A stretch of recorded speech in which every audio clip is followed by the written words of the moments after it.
In the last stream, we were working on setting up this rather small 5x5x5 extreme reactor, which is now taking the uranium, which we're making using the exact same processing chain that we set up previously for gold, and turning it into cyanide ingots. And as you can see, since the end of the last episode, the uranium has been continuously pumped in and continuously burned by this reactor to the point where we actually now have almost too much waste inside of the reactor here. It's not producing anywhere near as much power as it is capable of doing, and we've fully backed up on cyanide ingots. Thankfully, the solution for this is pretty straightforward. If we take one of our storage drawers, place that down right about here, and then just set that to extract. So now we're going to back up on the cyanide in this drawer. This is going to fill up with even more uranium, and we're going to produce even more power. Speaking of power production, one thing that I have noticed between streams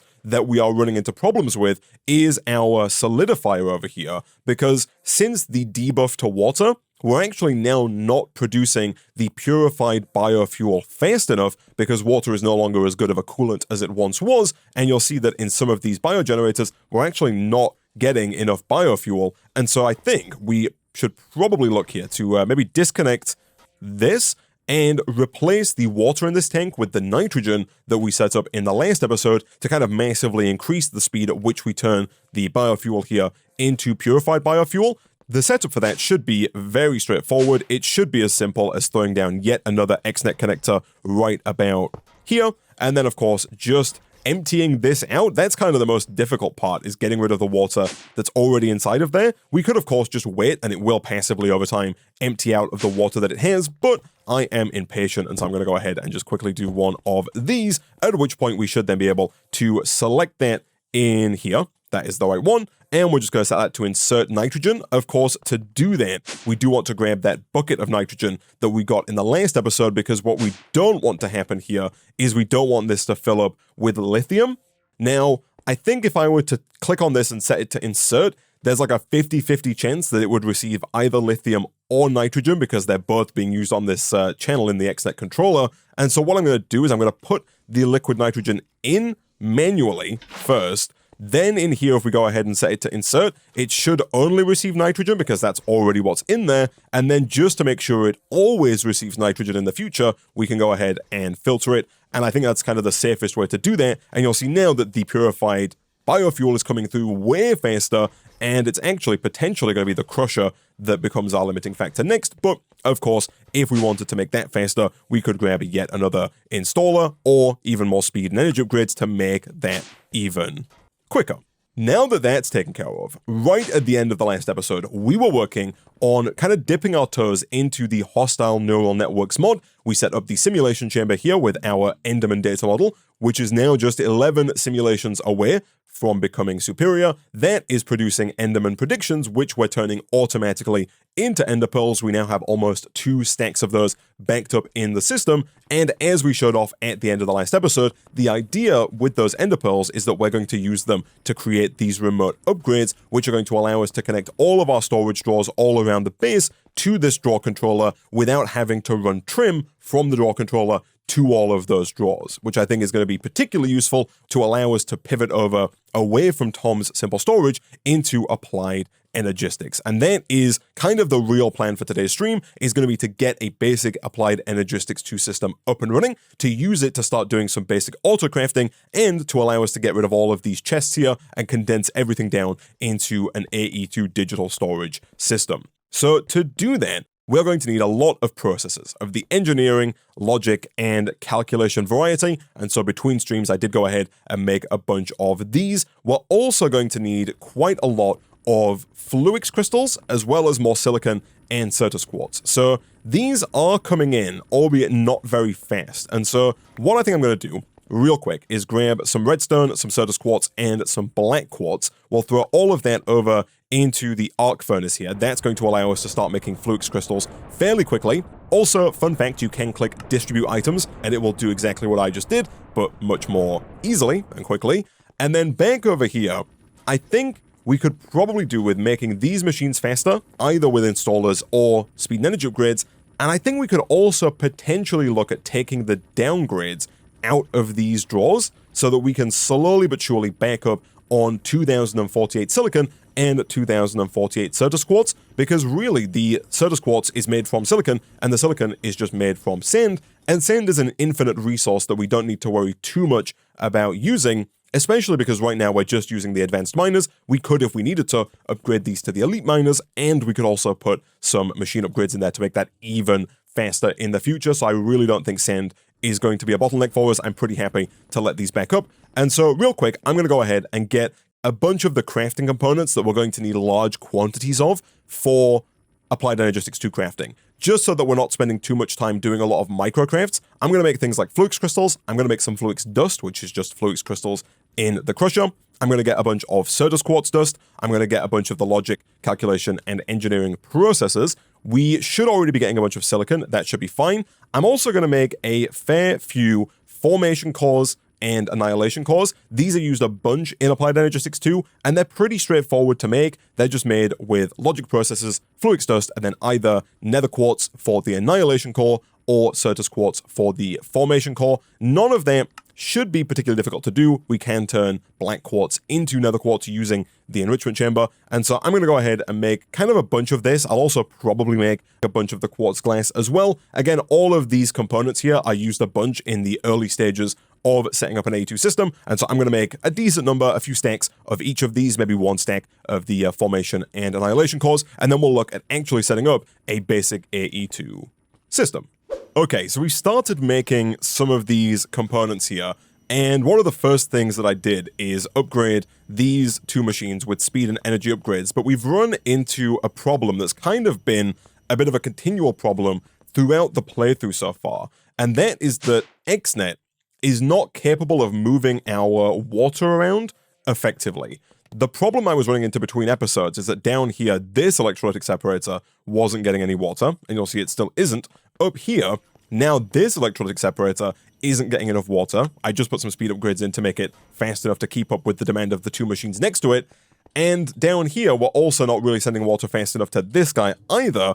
And I think the problem with all of that is just that XNet isn't capable of moving the water fast enough. Because over here, you'll see the tank that it's pulling from is full. You'd expect this to be empty and the pump to be struggling if we weren't producing the water fast enough. But the trouble is that even with the advanced XNet connector, the maximum rate at which you can move water is 5,000 millibuckets every 10 ticks, which equates to 500 millibuckets per tick, which is only just faster than this basic mechanical pipe. And if we look at the higher tier pipes, the advanced pipe here can do 1,000 millibuckets per tick, the elite can do 8,000, and the ultimate can do 32,000 millibuckets per tick, making this effectively 64 times faster than the best XNet connection here. And so, although it's been working for us somewhat so far, I think it's probably about time that we swap out at least the water channel of the XNet system for something a bit faster and potentially easier to set up in the future. That is where this Ender teleportation core quest comes in. To get this, we just need 16 elite research, which we do have in the system, along with 32 chests, boom and boom. That's going to unlock for us the ability to make these Ender teleportation cores from regular teleportation cores, and these are going to unlock the ability for us to make things like Ender chests and specifically Ender tanks. These are going to be super useful because we can place one down where our water is being generated, so right about here in place of this tank, and then we can just place another tank down wherever we need the water, so next to our electrolytic separators or next to our thermal evaporation tank, and if you set them to the same frequency, both of the tanks, that's going to make all of the water available in this Ender tank available simultaneously in the other Ender tanks no matter where they are, effectively giving you an unlimited amount of transfer throughput. At that point, the only limit is how fast we extract from the Ender tank at the destination, and that's where we can look at using the higher tier mechanical pipes to really increase the speed at which we extract, if that is necessary. And so let's quickly see if we can't make a couple of these teleportation cores. We do need more of the atomic alloys, which should be fine if we have some refined obsidian dust, which we totally do. We can do a quick one of these to enrich that, and then we can do a quick one of these to get more of those alloys, and then it should just be a case of taking those teleportation cores, ideally 2 of them, and then placing those in here with the new Ender storage blueprint, at which point that should be almost everything to make 2 Ender tanks. The rest of the craft really isn't too difficult. It requires advanced Technium nuggets, some wool, some obsidian, and a cauldron. I'm going to go ahead and make a stack of cauldrons, just so we have those ready in the future for whenever we need more Ender tanks. And then once we have the teleportation cores, we can do this and this. Cool. And we get 2 of these. And so now, if we just get some blue dye, like so, we can then go ahead and throw down one of our Ender tanks right here. What I'm going to do first, I'm going to place these down and configure them. Interestingly, because we used green wool to craft them, they have defaulted to green, green, green. The way these work, though, is that you can right-click on the top with a dye to change the frequency. And so now, if I were to put, for example, some water into the first one here, like this, it's not available in the second one because they're on a different frequency. But if I change the frequency of this one to match, you'll see now that that single bucket of water is available in both tanks. And when you pick them up, they do retain their frequency. So now we can replace this tank, like so. And now if we take the second Ender tank and place it up here next to our electrolytic separator, what we should be able to do is use a basic mechanical pipe like this to extract from this Ender tank, like so. And that should move the water up much more reliably than a second ago. And so what I think I'm probably going to do here is go ahead and make at least 2 more Ender tanks, one for our thermal evaporation plant down there, and another one for this other electrolytic separator over here. Actually, chat has pointed out a feature I forgot about, and that is that with the Ender tanks here, this little kind of dial on the front, you can right-click this, and it will basically set the tank to auto output mode. So here you'll see we're losing water because it's being used up. If we spin this dial, the water is going to refill up because now it's just pushing right out. You don't even need the tank in the middle. And the one final thing that we should do, you can take a diamond and you can right-click a diamond onto the front of the Ender tank like this. That is only necessary if you're playing on a server. Putting the diamond on there links this blue, blue, blue frequency to us, because without that, anybody else in the server who puts down the blue, blue, blue frequency is going to end up using the same frequency that you're using, and then if they try and put, purified water into their blue, blue, blue frequency, it's all going to get messed up. Putting the diamond on there basically makes this our blue, blue, blue frequency, and so even if somebody else puts blue, blue, blue on and puts a diamond on, it's not going to interfere with our blue, blue, blue frequency, if that makes sense. And not too long later, we now have a decent amount of Fluix crystals, Fluix dust, Certus quartz dust, logic, calculation, and engineering processes, as well as a stack of quartz glass and half a stack of formation and annihilation cores in the system. And we're also smelting up some skystone blocks over here. The skystone blocks, I think, are really only necessary if we want to make a controller, which I think we will. So the default setup here that I think we're going to want to get, like a very basic Applied Energistics 2 setup, is something like an ME drive with a crafting terminal, and that's kind of it. That might be like the very basic setup. We're also going to want to get a lot of Fluix cable as well, and I guess maybe an energy acceptor would be needed if we didn't have a controller, but we do have the controller, so we can definitely use that. The ME drive, super straightforward. It's iron ingots, engineering processes, and Fluix cable. Fluix cable is also pretty straightforward. It's Fluix crystals with quartz fiber. Quartz fiber is Certus quartz dust and glass. I'm going to make a bunch of this, maybe a full stack of this so we have it ready to go. And then I'm also going to go ahead and maybe make a full stack of Fluix cable as well, because we're definitely going to need more than that through the course of the playthrough. So boom and boom. And then over here for the ME crafting terminal, we need a regular old crafting table, which is definitely the easiest part. I'll make a bunch of these, again, just so we have them. You know what? Let's do a full stack, just so they're in the system. We don't have to keep micro-crafting them. The ME crafting terminal does require a regular ME terminal, which requires an illuminated panel. This is glowstone, redstone, iron, and that quartz glass that we made before. We can then craft that into an ME terminal using the formation and annihilation cores, and then from there we can craft that into an ME crafting terminal. And so a really basic Applied Energistics 2 system probably looks something a little bit like this. Now, currently, this doesn't have any power. You'll see it says out of power. We're going to go ahead and put down an ME controller to fix that problem. You could also put down an energy acceptor, this guy here, and that would also convert regular power into Applied Energistics 2 power. For us, though, we'll throw down a controller like this for now. In fact, for the purposes of showing off channels in just a second, I'm going to do something like this to connect that up, and then we just need to run regular basic universal cable round into that controller. Now, annoyingly, I've put that down in a bit of an awkward position to make that happen because our nearest power is kind of like right here. So what I'm going to do, we're going to move all of this, but temporarily, let me throw this guy down like here. We'll put a basic pipe underneath that, like so, to give power to this guy. And you'll know it's got power when it starts going all RGB. And then finally, we can put down this cable like this to connect the controller to our little setup. And it really is a little setup, but in here, this is kind of good to go. What we need to do now is we need to put some kind of storage cell into one of the slots inside of the ME drive.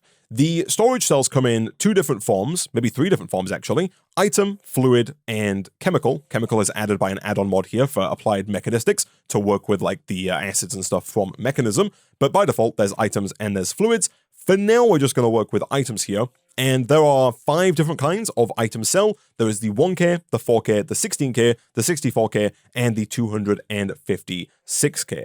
And the idea here is that each of these has an increasing number of bytes, but the same number of types. Because the way that storage works in Applied Energistics 2 is types is like just different types of items. So that is kind of what it sounds like. Bytes is just total storage. So the 1K ME storage cell here can hold 1024 bytes, but it can only hold 63 types. And so if you have a lot of one item, it's better to go with like the larger cell. So if we had like, 10,000 iron that we wanted to store inside a cell, the 64K would be better, or even the 16K would be better because it can hold a large number of 63 types of items. For us, most of our items are stored in storage drawers, and most of the items that I'm going to actually put inside of the drive here, we don't have in large quantities, right? All of our items in these chests are kind of small quantity items, right? Because here, we have all of these places. Each one of these places would take up 1 byte and also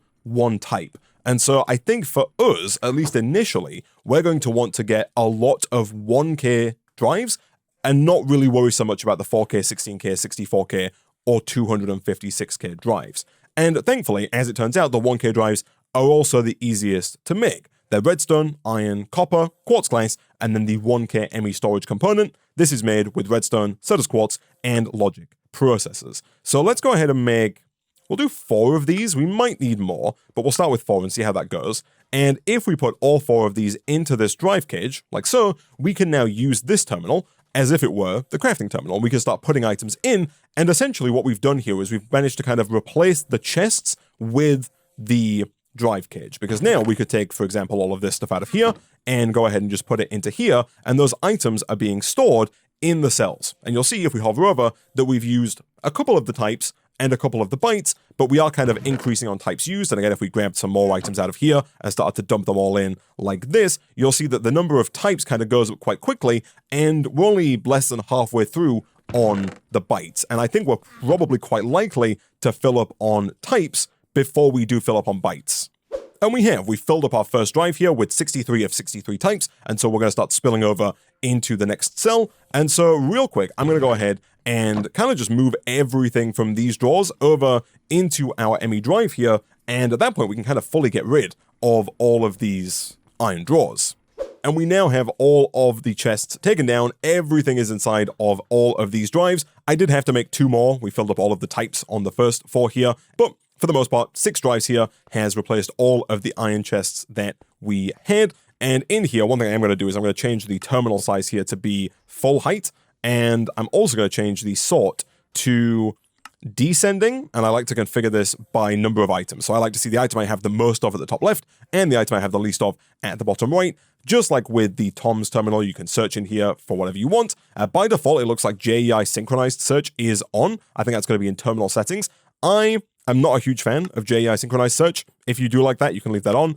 I do like autofocus on those, so I can start typing as soon as we get in here. And just like with the Tom's terminal, we can go ahead and do any craft that we want, and it will pull from anywhere in the system, which is good. So now what we should be able to do is we should be able to go ahead and make a storage bus, and this is going to allow us to access the contents of our storage drawer network inside of the AE2 system.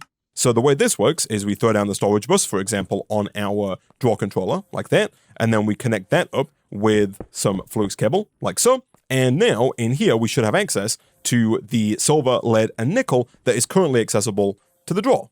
And we do. Nice. Now, I have been told that we can put an ME storage bus onto the Tom's inventory connector here. I'm kind of dubious about this. It does work, and it does give us access to all of the stuff that our Tom's network has access to. We have had a couple of server crashes that I think are due to Tom's inventory mod, and so I'm a little bit concerned about doing this. I'm going to leave it there for now, but as I showed previously, I do want to kind of pivot away from using Tom's entirely. I want to get rid of all of the inventory connectors and all of the inventory cable that we have and kind of replace those with the remote upgrades to connect all the storage drawers. And I believe that we can replace some of the inventory connectors like this with ME interfaces to allow us to pump the items around for our automation. The real quick rundown, by the way, on AE2 channels, which are enabled in this pack, is that by default, each side of the ME controller has 32 channels available to it.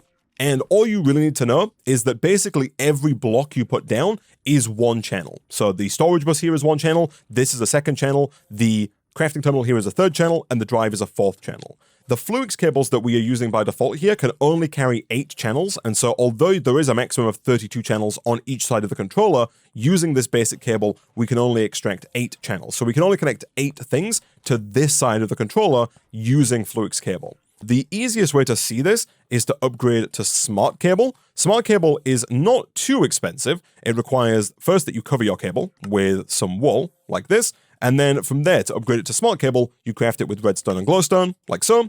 And then if you put that down right next to the controller, like this, you'll see at the top that it says 4 of 8 channels are being used. That is again 1, 2, 3, and 4. So you can put down as much stuff as you would like, but if you want to put down more than 8 things connected to this cable, we would have to do like another cable coming off of a different side of the controller, or we would have to upgrade to Dense Cable. Dense Cable is like the upgraded version of Fluix Cable. To make it, we have to first make 4 covered cable, which we can do like this, 1, 2, 3, 4, and then from there we can craft 4 of those together to make 1 ME Fluix Dense Cable, and then we can also make Smart Dense Cable, which is just like you'd guess, it's a smart version of the Dense Cable, and then if you put that down, you'll see that you have access to 32 channels. Again, the smart version just shows you in the tooltip how many channels are being used, and you can actually see it on here as well. You'll see that we've got 1, 2, 3, 4 kind of purple lines here, and then 1, 2, 3, 4 black lines. That's because we're using 4 out of 8 channels. It is easier, of course, to see it in the tooltip at the top, and here you can use the dense cable around the base to connect even more items to the network. Just something to bear in mind, it doesn't work like refined storage where you can just put down everything everywhere all the time. Another thing you can do as well, if you really start to get a little tight on channels, is you can put multiple controllers down. You can only have one controller in the network, so I can't do like this, for example. That doesn't work, it doesn't like it. But what you can do is you can add controllers together like this to make a multi-block controller. And in fact, we could put a few of these down like this. And this multi-block controller now allows you to pull from any of these sides, and each face of each block has access to 32 channels. And so you really do get the ability to put down a ton of items if you have a big enough controller and if you use the right cable. Speaking of which, I think we are going to have to use a lot of dense cable. The first thing I want to test, do the facades that we've been using up until now work on ME cable?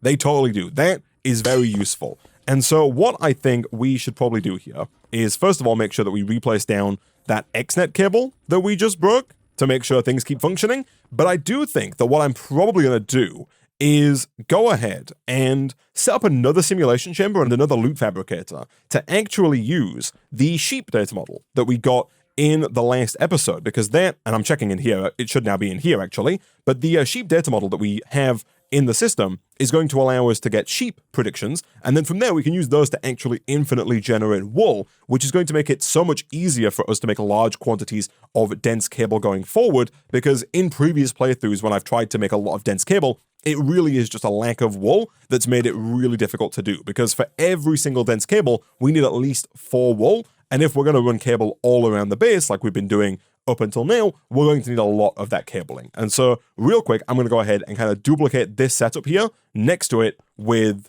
the sheep model. And here we go. We have another simulation chamber with another loot fabricator. This quartz glass was just used as a temporary block.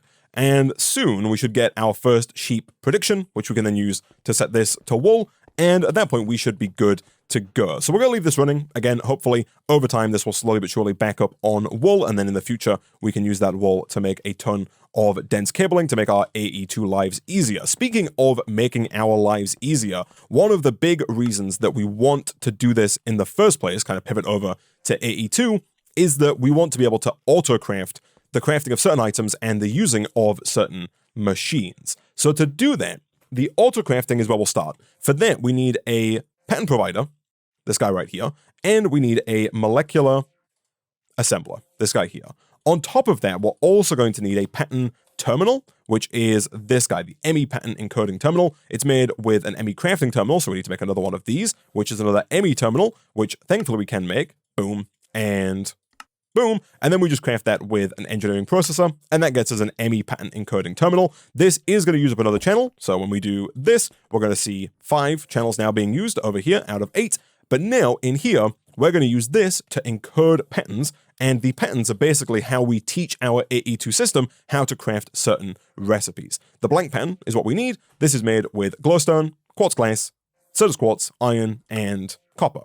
Cool. I'll make like 16 of these for now, and we'll throw them into here, like this. So we then, before we start using this, do need to get the molecular assembler, which is iron, quartz glass, formation cores, annihilation cores, crafting tables. You can see now I made a lot of these ahead of time, and then the ME pattern provider is more of the same, boom, and boom. So the idea here is that we can place down the ME pattern provider, and again, this is going to use more channels. We'll put that down here, and I'm going to put that next to a molecular assembler. Now, I'm pretty sure with this, it's only the pattern providers that use channels. So despite the fact that I put down 2 items here, only one of them has used a channel, and we've only gone up from 5 to 6. I think if I were to make another pattern provider and do this, that would take us up from 6 to 7. And it does. And this is actually useful. We'll come back to that though. So now, what we can do is we can use this to auto-craft certain recipes. Inside of the pattern provider, there are 9 slots for 9 encoded patterns. And then inside of the molecular assembler, we have a crafting grid and space for up to 5 acceleration cards. The way this works is, for example, let's go ahead and say that we wanted to teach our system how to make chests. We could go ahead, there's 2 ways to do it. We could teach this recipe that teaches it how to make 4 chests, or we could teach it how to make planks first and then make chests. I'm going to go the second way because I think it is going to be useful to have our system know how to make planks. So what we do is we just put in the recipe like this and click encode. So now I have a pattern that tells my system that if it sends 1 log into here, it's going to make 4 planks. So we put that in like this. And now inside of here, if I type in plank, you'll see that there is the option to craft dark oak planks. There's a little plus in the top left. You can also, on the left, switch the view from stored/craftable to just craftable, and that will show you the items that are just craftable. But now when I search for planks, I can click on here. Initially, it's going to take out whatever you have. If I click again, now that we have none, it's going to ask me how many of these I want to craft. Let's say I want to craft 10. It's going to say that we can do that for you, but there are no crafting CPUs available. So we need to give this guy a crafting CPU.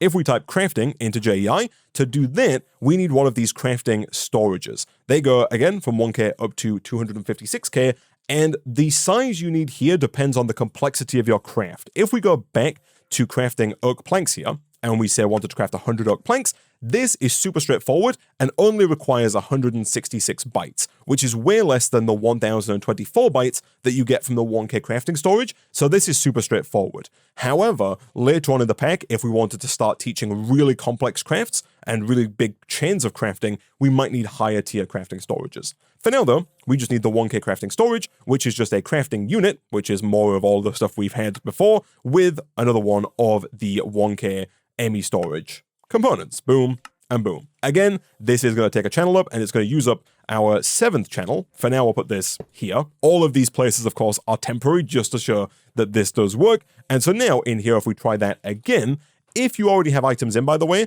you can middle mouse click to kind of skip over the taking out all of the main stuff step, right? So for example, let's imagine we had a bunch of planks like this, and I put them in. I don't want to have to take out all these planks, but let's say I wanted to request some more. You can just hover over the dark oak planks, middle mouse click, and then request 100, click next, and click start. At which point, it's going to start sending dark oak logs into the molecular assembler, and it's going to start crafting those into planks. And you'll see here now, it does automatically pin the craft to the top of the terminal, and it's turning those logs into planks for us automatically. Pretty cool stuff. That in and of itself, not super useful, but of course we can nest these crafts, so we can go ahead and teach it how to make chests like this in code, and now the AE2 system is quite smart in that what it's going to do, if we don't have any planks, so for example, if we took all these planks out like this, and we took all the chests out as well, if I go ahead and request 10 chests now, it is going to first request the planks needed and then request the chests. So it's going to do both crafts in sequence to get us all those chests. And again, as we go forward, that's going to make life a whole heck of a lot easier because there are some recipes like this teleportation core that have quite a few stages to them where it will be quite useful to have a system that can just do all of those steps for us and spit out teleportation cores. The reason you might want to put down more pattern providers like this is that just gives you access to even more recipes. So you can put a second one down, and now we could put 18 recipes down as opposed to the default 9. And of course, if we wanted to make this even faster, just like with our inscribers before, we could go ahead and make some acceleration cards, like so, and wank those in like this. And now if I were to go ahead and request those same chests, let's say again I request another 10, start, that's going to come in way faster than it did previously because the molecular assembler itself is just faster. Now we can also do the exact same thing here with machines. So I've grabbed my enrichment chamber for demonstration purposes. If we go ahead and put this down next to the enrichment chamber, any side would work, we can then go ahead and connect that up to our AE2 system. And now in here, what we can do is we can go ahead and set the top to both input and output, which is this purple one right here. And we're going to turn auto eject on. The reason for that is that right here, we do need to use a wrench to configure the ME pattern provider to point down, which I think we do at the top, like that, we do. So you right click on the top, it's gonna point down, and that's basically telling the ME pattern provider which direction it needs to work in. So for example, over here, let's say we grabbed some of our black quartz, we know that we can put black quartz in the enrichment chamber to turn it into regular quartz. So now in here, we can teach our system that 1 black quartz equals 1 nether quartz. Like this. You do have to put the nether quartz in the top slot here. This is the primary processing result, and these are for secondary outputs, but we can do something like this and click encode, and we now have a pattern that effectively tells this ME pattern provider that if it sends 1 black quartz to this enrichment chamber, it will get 1 nether quartz back. And so now in here, if we type in nether quartz, we can middle click, say 10, next, and start, and it's going to go ahead and send that black quartz round into the enrichment chamber, and because we have both the input and output set to the top, it's able to receive the black quartz from the pattern provider, and then both push the nether quartz back up into the pattern provider, thus pumping it back around into the system. Nice. And so we can do that with really all of our machines. Even the multi-block machines, we can just put a pattern provider onto the block that we actually interact with, and we can use that to automate the production of a ton of stuff going forward.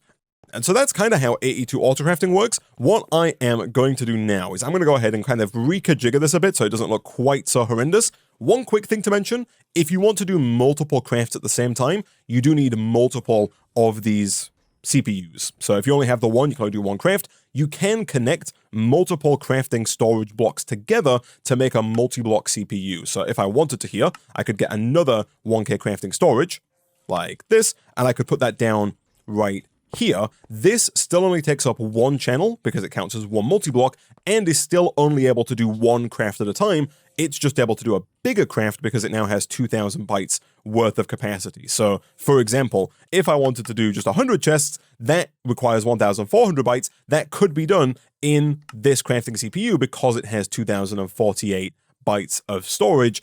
If we wanted to do 2 lots of smaller crafts, we could break this and put it down somewhere else like that. That is going to take up an extra channel, saturating our cable, but we could now do 2 smaller crafts simultaneously. Another thing that we can do here with applied energistics is we can look to replace some of the inventory connectors that we have around, because as I mentioned before, my plan is going to be to get rid of all of the Tom's simple storage stuff and replace it all with applied energistics. And so over here, what we can do is we can replace the inventory connectors with ME interfaces. These are super easy to make. They're just formation cores, annihilation cores, iron, and glass. And then what I've got ahead and done here is just set up like a basic little system. We have a blue pipe, and in here we have lead filtered to blue. So the same kind of setup that we've done a million times and that we have like over here.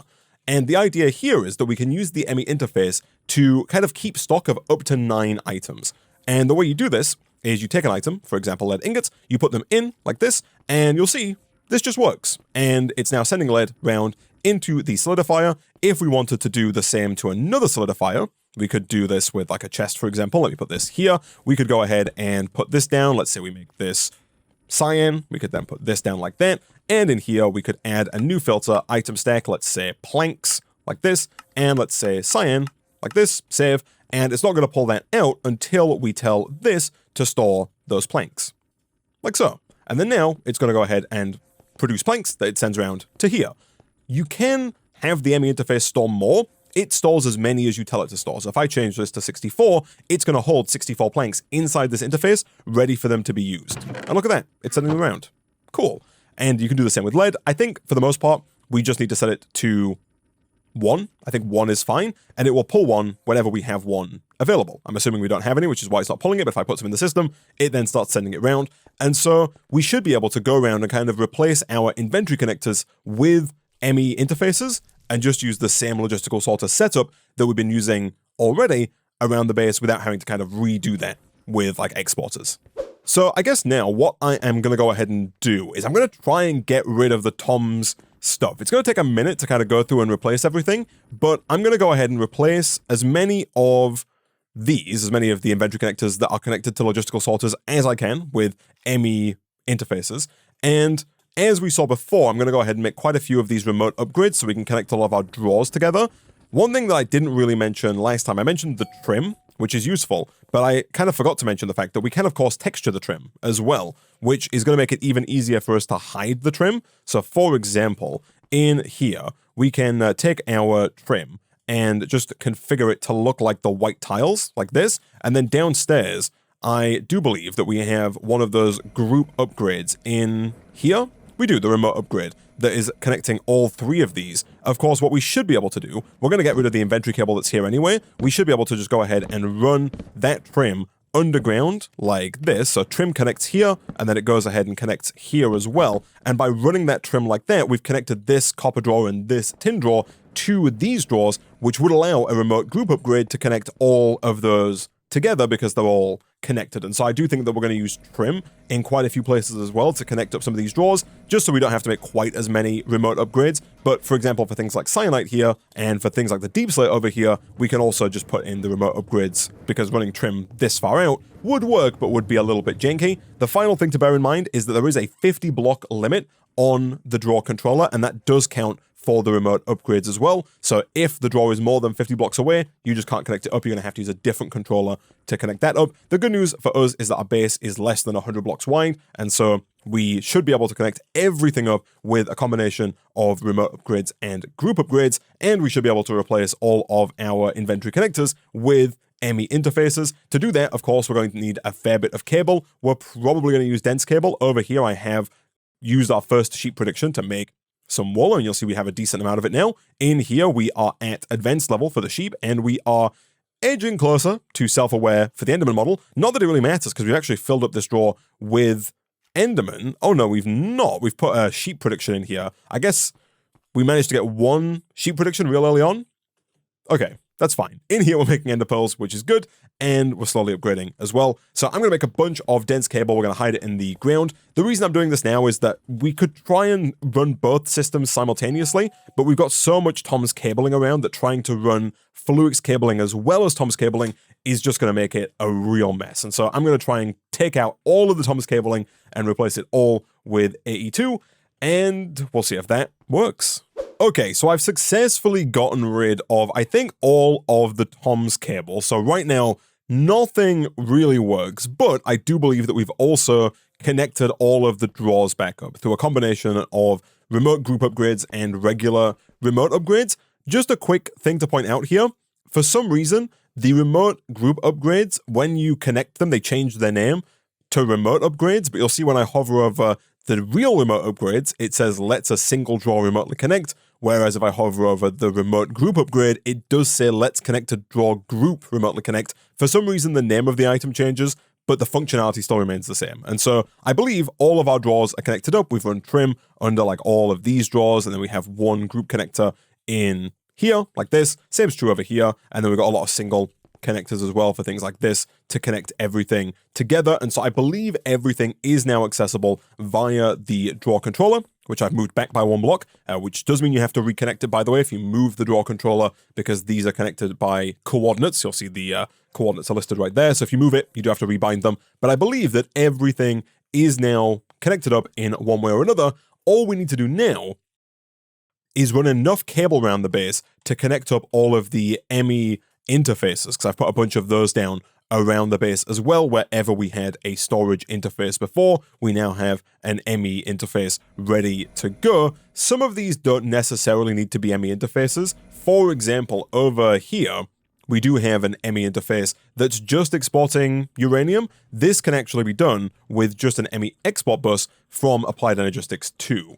That is still going to use one channel, but it just means we don't have to use the logistical transporter or the logistical sorter. We can kind of clean all this up and just have the one ME export bus on the access port and tell it to export uranium, and that's going to work just fine. You could do the same with all of these, to be fair. You could put an export bus on each and every one of these solidifiers and just tell it directly what to export. The reason I've not done that is that each export bus does require one channel, and so here we need 1, 2, 3, 4, 5, 6, 7 channels to use an export bus on all of these, whereas just using the one ME interface, which I've actually not put down here, but can do like this, just uses the one channel and allows us to export up to 9 different items. Also, I have started making dense cable, so now I'm going to use that dense cable to run channels to all of those ME interfaces. I've moved the controller down here so that we kind of got space down here to put down more controllers should we wish, and I'm going to start using the dense cable to run channels along to all of the different interfaces.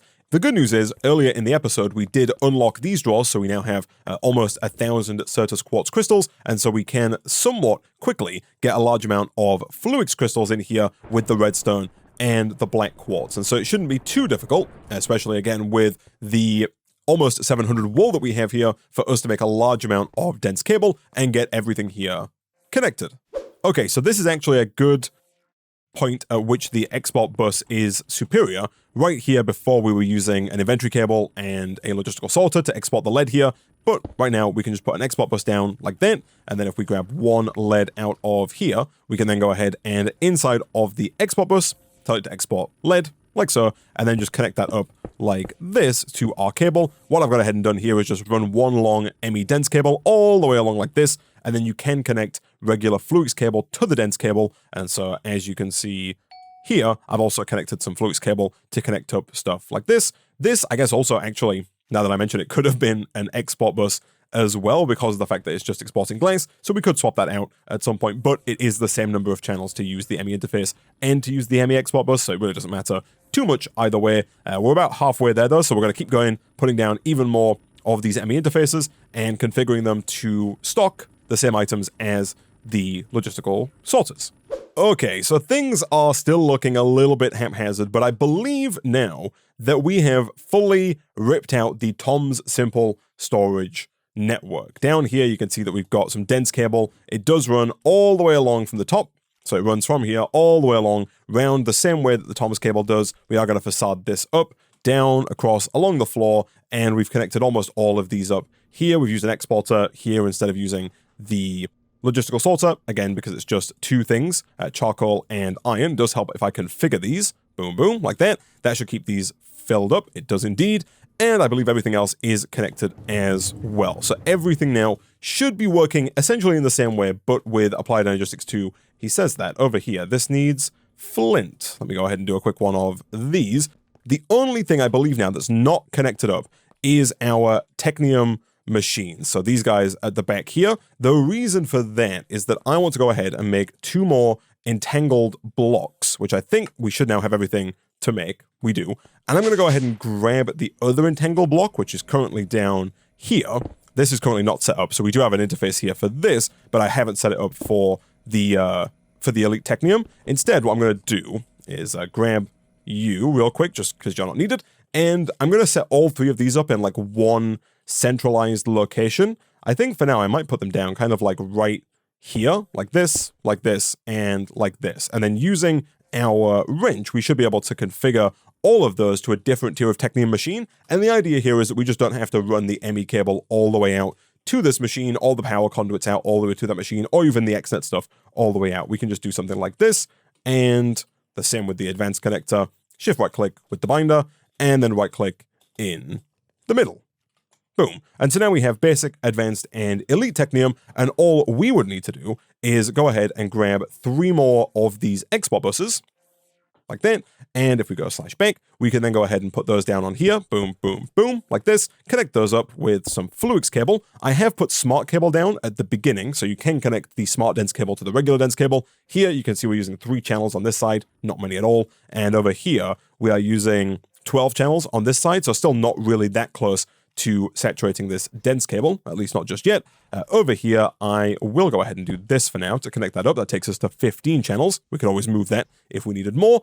And now it should just be a case of telling these export buses the items to export for this to work. And of course, we could also go ahead and do something like this and connect that up to our pre-existing power. If we grab our facade wrench, we can view where that is. It's right here. If we just do this, this, and this, we can run the power over to this universal cable, and that's going to give not only all of the items to all of the Technium machines, it's also going to give all of the power to the Technium machines as well. And of course, these are all pumping into drawers, apart from Elite. They're pumping into drawers, which is accessible via the system using the Ender upgrades. And so everything should then work as intended, and at that point, I'm going to go ahead and use all of the excess facades that we now have to kind of go around and recover up all of the holes in the ground around our base so that hopefully this looks just that little bit nicer. Alright, so all of these are now set to export all of the right items. They could maybe do with some acceleration cards to make them a little faster, because right now some of them don't export particularly fast. As you can see at the top here, the mini coal is going up pretty slowly, whereas if we did put some acceleration cards in there, that would go faster. And I've gone ahead and put down all of the facades again. I did move the crafting storage. They're kind of just placed right here, and I believe are connected directly to the dense cable, which I think does work perfect. So those are ready to go as 2 separate crafting storages, so we can do 2 crafts but smaller, and I figured that we could make those wider like this as we go forward if we need bigger crafting CPUs, and if needs be, we could also do it on the other side as well. The last thing that I'd like to do today is I would like to look at getting the wireless crafting grid, because this is going to make our lives a lot easier, and it's going to make us much more mobile going forward, because it's essentially this ME crafting terminal, but wireless. To make it, we need a wireless terminal, which is a little pricey here. The wireless receiver is not too bad. We need a Fluix pearl, which is Fluix dust, Fluix crystals, and an ender pearl. Easy enough. Another ME terminal, boom and boom. And then finally, the dense energy cell is where it gets a little bit pricey, because here we need 8 energy cells, which are made with Fluix dust, Certus quartz, and quartz glass. Can we make 8 of those? We totally can. In fact, I made 9 by accident. Boom and boom. So that should be everything for the wireless terminal, just as soon as we make the wireless receiver. And then from there, upgrading that to a wireless crafting terminal is just a crafting grid and a calculation processor. So this on its own doesn't really do much. However, if we get a wireless access point, this guy right here, we can place this down onto our network. It is going to use up a channel, but this then allows us to wirelessly access our system. So let's go ahead and place that down right about here. And by default, the default range is 16. What we have to do is we have to take our wireless crafting terminal, place it in here. That is now linked to this access point, and then we do have to charge this to make it work. Now, currently, we don't really have any way of charging our devices because we don't really have anything that's like storing power.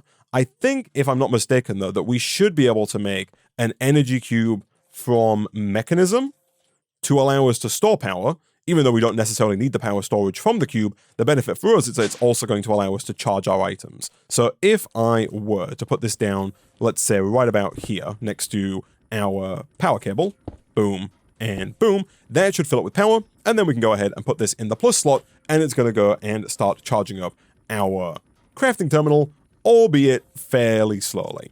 Then though, once it has charge, we can right click and we have access to everything that is inside of our Applied Energistics 2 system, anywhere within a 16 block radius of this wireless access point.